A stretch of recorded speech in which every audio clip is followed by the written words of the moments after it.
अस्सलाम वालेकुम बिलाल, कैसे हैं आप? ठीक है। ठीक है।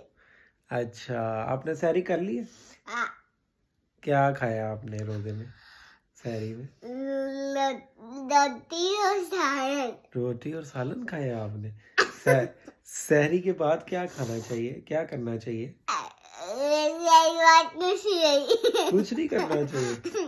तो वो तो आप हमारी ऑडियंस को बताओ ना, नमाज पढ़नी चाहिए, उसके बाद फजर की नमाज पढ़नी चाहिए सहरी के बाद। हाँ, पढ़नी चाहिए। ठीक है। सुबह शाम जब पढ़ते हैं आप, सुबह शाम मुझे। नहीं नहीं, सुबह सुबह पढ़ते हैं ना। देखो, फजर पढ़ के फिर आपने सोना है को, आपने सहरी करके फजर पढ़ के फिर आपने सोना है।